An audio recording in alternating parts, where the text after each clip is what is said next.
Bonjour à tous et bienvenue au sommet Orenda. J'ai vraiment une grande joie de proposer ces instants magiques ensemble et de pouvoir honorer ma belle rencontre avec Maître Kewen. Donc, bonjour Maître Wen, est-ce que tu veux bien te Bonjour, présenter? Cécile. Ça va? Oui. C'est toi Elle- qui me présente, c'est moi qui me présente. Tu veux que je Ah, me ben, présente? Ok. qui Très es-tu bien, très Kewen? bien. Voilà.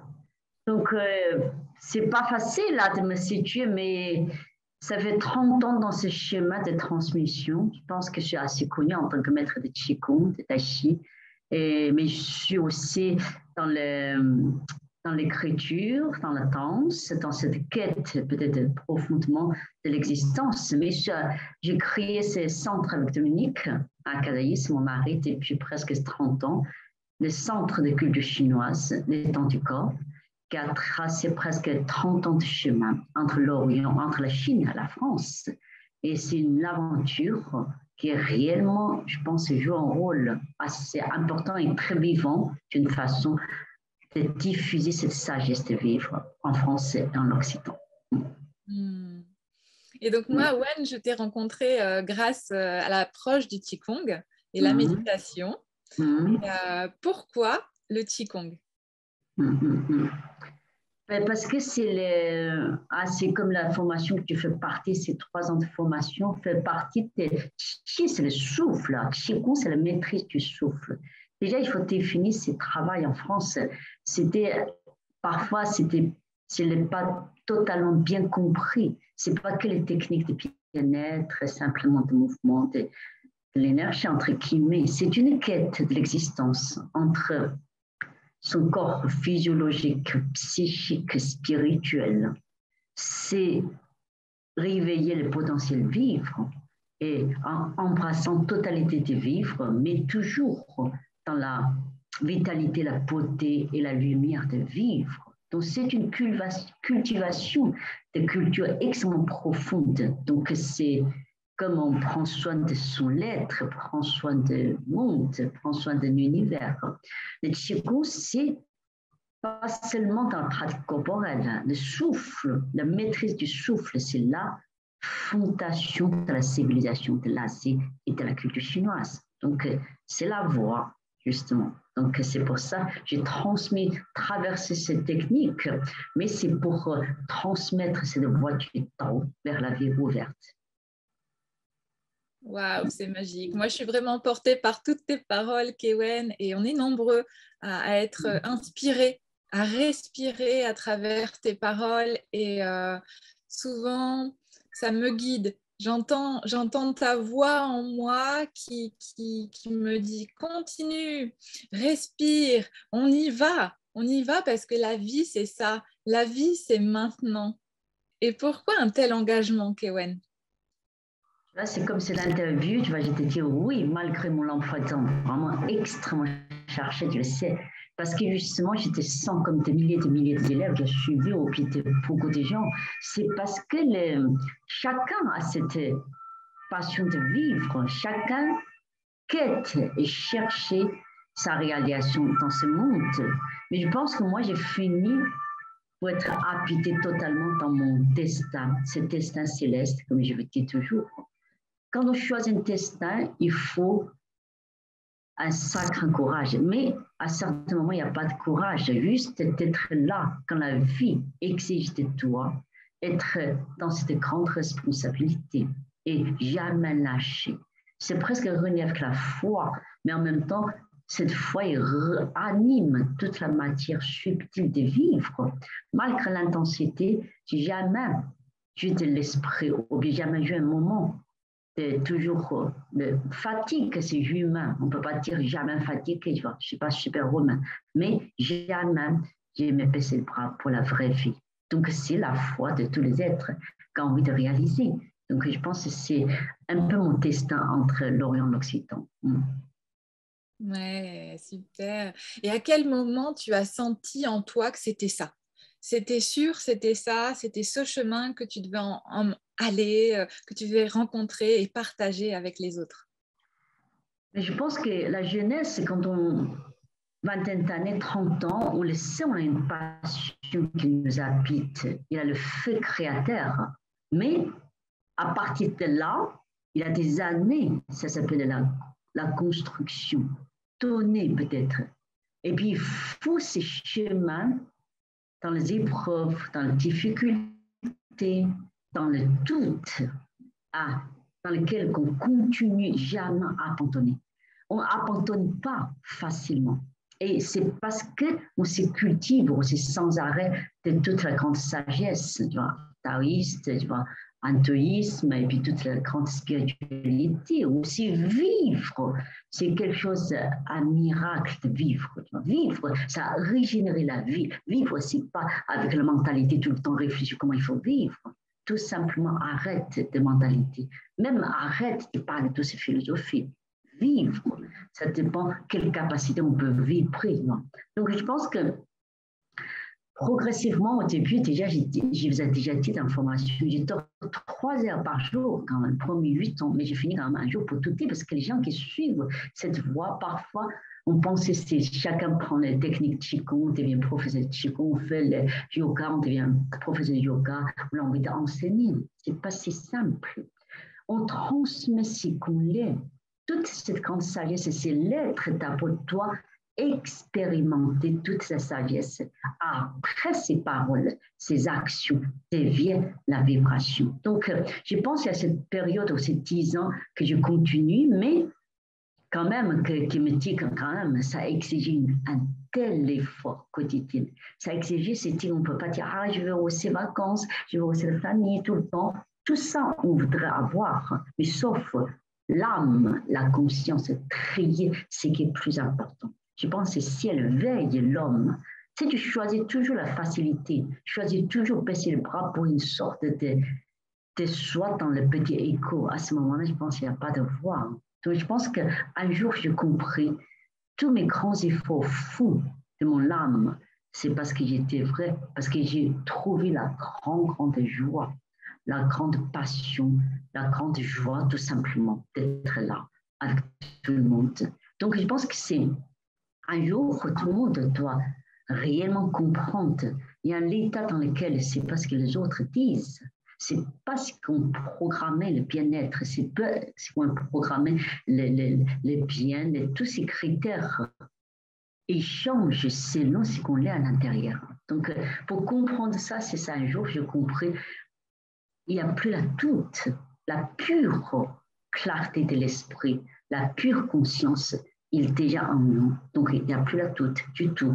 Donc, c'est ça, le destin. Wow, oui, c'est vrai, c'est ça. Le destin, c'est qu'on n'a plus le doute. C'est comme ce que moi, je pratique aujourd'hui. Il n'y a plus de retour en arrière possible. Je suis ce que je suis maintenant et je le suis au quotidien. Il n'y a pas ce concept, comme tu dis, de vacances. Allez, des fois j'y pense, des fois j'y pense pas. Non, c'est à tout moment être incarné pleinement dans nos valeurs uniques et dans les valeurs du beau, de la beauté de la vie, du respect des règnes animal, minéral, végétal, et vraiment venir en respiration, en souffle chi, avec la vraie vie, en fait. Totalement. C'est pas parce qu'on n'a pas besoin de vacances. C'est les vacances, il est là pour nous réconcilier, pour nous faire cultiver ce regard, découvrir la beauté. Bien évidemment, ça s'appelle la joie et le plaisir à se cultiver. À ce moment-là, bien sûr, dans ce sens, dès qu'on est dans cet état, on est en vacances. Peut-être c'est ça, parce que je ne suis pas contre. Après, sinon, j'ai attiré tous les Français vont. Qu'est-ce qu'ils croient? Jamais. J'ai dit aujourd'hui ce que j'ai vécu. C'est ça que je suis en train de préparer pas mal de livres. Le 5e va sortir. Mais un livre, c'est ce que j'ai traversé ces 30 ans de ma vie en France. Donc, chaque destin est singulier. On ne peut pas imposer aux autres que ce que les autres ne sont pas prêts à accueillir. Donc, ce qui est très important. Mais ce que j'ai dit, la constance, la permanence, et puis quand on n'a plus du tout la toute, on embrasse toujours ce que nous fait le challenge, le défi, en même temps embrasser l'apaisement total de l'âme. Il ne faut pas confondre. Souvent, je dis ça, les défis. Les gens disent, ouais, super, mais je ne suis pas d'accord, je suis dans le taoïsme, je suis dans le cool, je suis dans... Ça n'a rien à voir. Quand on augmente la conscience, la passion et la sérénité, comme je vais dire, François, au pire, l'apaisement total, il est dans la passion de vivre. Ça, il n'y a pas de contradictoire. Quand je dis défi, on s'étonne, l'homme, il est capable de se dépasser. Tu vois, on a vu 10% de nos cellules de cerveau jusqu'à la mort, sans parler de ces corps, l'instrument le plus beau du monde, on vit très peu de potentiel.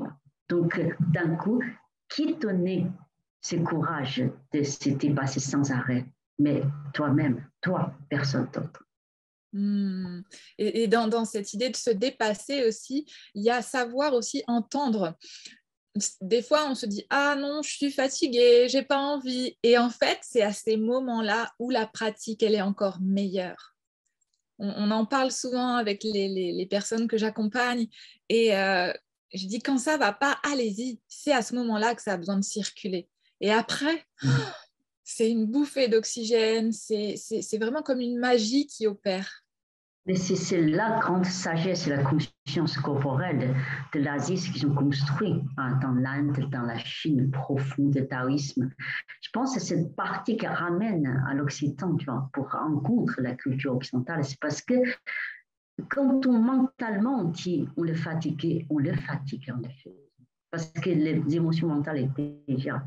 Mais le corps, il a cette grande vitalité potentielle. On n'est jamais fatigué. Si on gère ici, on vit toujours son état de plénitude. Après, il faut dormir ce qu'il faut dormir. Après encore, le sommeil, je t'ai cité, quand tu dors, c'est pas parce qu'il faut dormir 7 heures par jour, l'enfant, moi, c'est tout ça, c'est toujours l'extérieur. Et à partir de là, c'est parce que y aller embrasser, c'est une culture. C'est parce que toutes ces techniques, c'est fait pour justement rapidement nous réconcilier avec cette source inépuisable, cette force inépuisable, cette joie inépuisable à faire. Mais il faut le faire, tout simplement. Ça s'appelle les expériences vivantes, vécues, phénoménologiques. Donc, tu ne penses pas, il ne peut pas. Dès que tu entres, tu découvres autre chose. Et puis, tu finis, pas, bien sûr, vitalité, il a changé, tu finis ne pas fatiguer tout de suite. C'est toutes ces techniques, à certains moments, miracle. Quand on dit la vie est un miracle, parce que tu as vécu le miracle. Et le miracle attire le miracle, comme la lumière attire la lumière. Donc, il faut absolument y aller. Donc, il n'y a pas pour moi la cultivation du souffle, c'est le souffle de vie. Tu vois. Tant qu'on a envie, on se cultive vers ça. Donc, bien évidemment, toutes ces techniques, ce n'est pas les techniques, c'est comme un grand pianiste. Tu ne peux pas jouer le Chopin, Mozart extraordinaire tant que tu n'as pas exercé, tu n'as pas passionnément y aller. Tu vois. C'est toujours la même chose. Et puis, c'est très important, tu vois, j'ai aussi accepté l'interview avec toi parce que aussi tu commences à pleinement, tu as dans cette joie de transmettre. Et encore pour tout le monde, c'est très important. C'est pas ce qu'on cherche à l'extérieur. Et puis, savoir se cultiver ça, c'est réellement relié avec une quête profonde de soi. Ça peut être par la simple joie, et quelqu'un qui est dans cette voie, il t'apporte dans la joie de vivre, ce qui est très important. Et puis, aussi, le niveau. Niveau, quand tu es dans un niveau, tu ne peux pas dire que cette technique n'est pas efficace parce que tu es dans ce niveau. C'était toute la méthode Chico, la méditation, il y a un niveau, ces niveaux jusqu'à après dans l'infini. Donc, il faut pratiquer pour arriver au niveau plus profond. D'un coup, le dialogue est différent. Il y a un dialogue avec notre psychisme, dialogue avec notre propre père, dialogue avec notre conscience. Et puis, dans cet apaisement, on va trouver la réponse. Mais oser avoir la prise de conscience, sa faiblesse, oser aussi embrasser la totalité de la vie.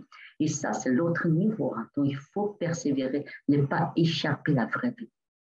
Ah oui, persévérer et rencontrer le vivant, ça c'est vraiment... Moi, je l'ai rencontré aussi grâce à toi, grâce à la pratique avec un professeur avant toi. Je rends hommage ici à Joseph aussi. Et toute cette étude de la médecine chinoise, parce que dans chaque mouvement, on vient rencontrer les organes, puisqu'on sait que voilà, il y a le yin, il y a le yang. Quand on vient tourner les bras, c'est vraiment pour faire circuler l'énergie à l'intérieur.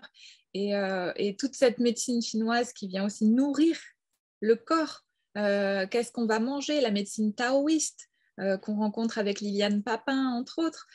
Tout ça, ça vient nourrir l'intérieur tout autant que l'esprit et le corps. Voilà, il y a toute la nourriture voilà, du cœur, du corps et de l'esprit à prendre en compte dans la médecine chinoise et taoïste. C'est le corps cosmos, c'est un corps de l'être global.